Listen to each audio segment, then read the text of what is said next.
Hey guys, and welcome to the Fish Room. I'm Rachel O'Leary, and today as I putter around doing maintenance, I've decided to add a pre-filter to the hang-on back filter that I added to my 75-gallon Lake Tanganyika birthday tank. No fish have been sucked into it, but I'm concerned that the shellies in there are going to start breeding soon, and I want to make sure that my filter is not of danger to the baby fish. So today we're going to cut a piece of foam to slide over it, and then we're going to run outside and do a quick update on all the plants. We'll also take a look around a few of the aquariums. So there's lots of different things that you can use for a pre-filter on your aquarium. They sell actual pre-filters that you can get. I always have these packs of aqua clear filter foam around. I like to throw them into my canisters in order to seed other aquariums. It's also really easy to cut them in half. Cut a slit into the top and then slide them over a hang-on back. So let's go ahead and do that. Now, one of the main reasons I use these sponge filters in all my aquariums is because I do keep mainly small fish, as well as things like shrimp, and power filters can be really dangerous to them.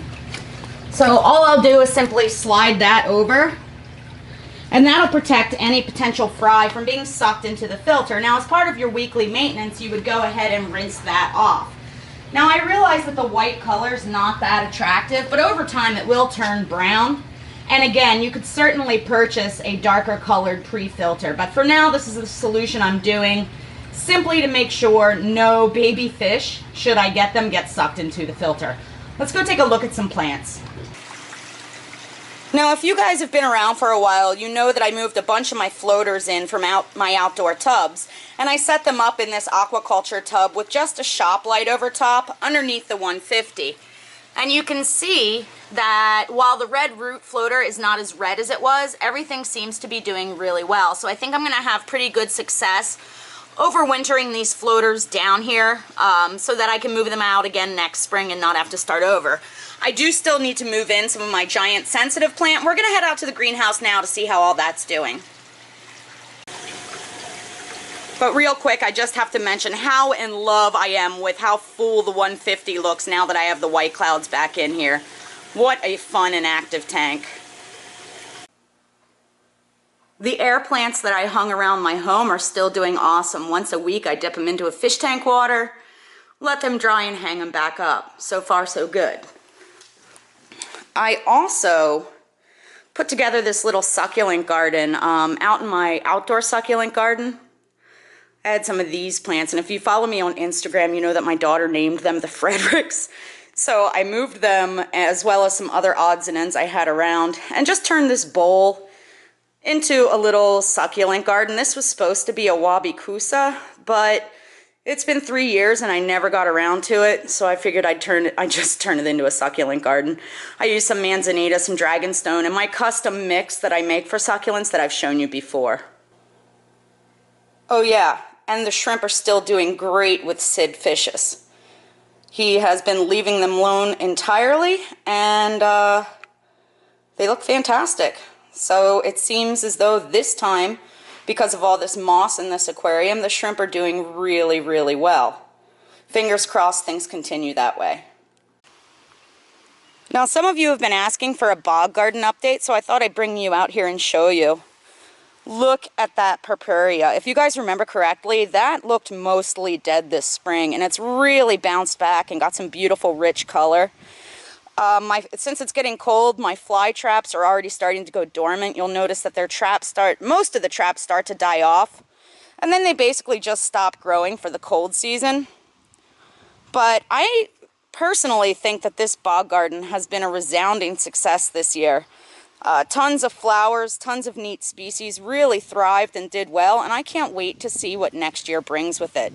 The succulent garden is also starting to go dormant, so it doesn't look like a whole lot of anything right now, though the little pickles, one of the, this one here is still in bloom, which is nice. But everything out here is done super well.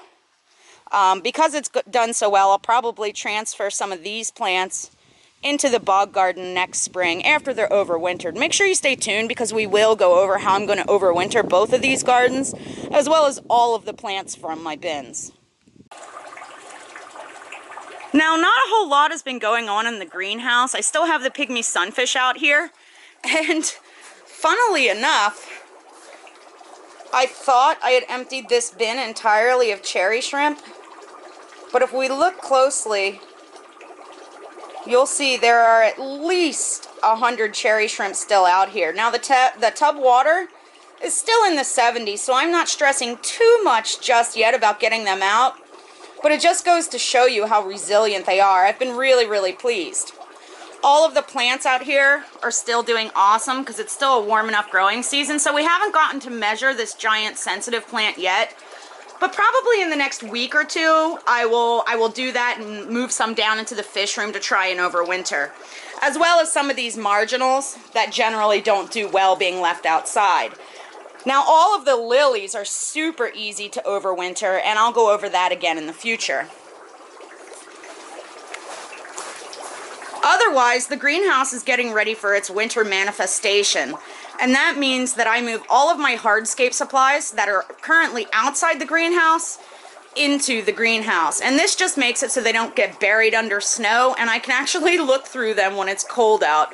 It also means less spider webs, leaves, and debris that get caught in them.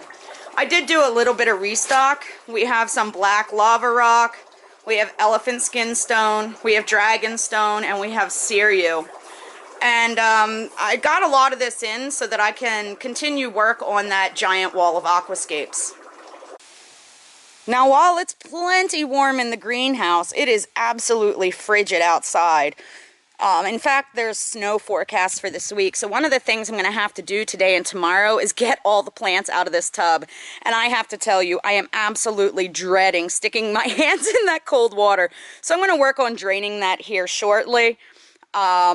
I did end up retrieving 2 more batches of white clouds out of here, and I got a really good yield despite my issues with dragonfly larvae. As always, thank you guys for your continued support. Make sure you subscribe so you don't miss the upcoming videos on overwintering these gardens, my pond plants, as well as updates on all the critters I took out of the tubs.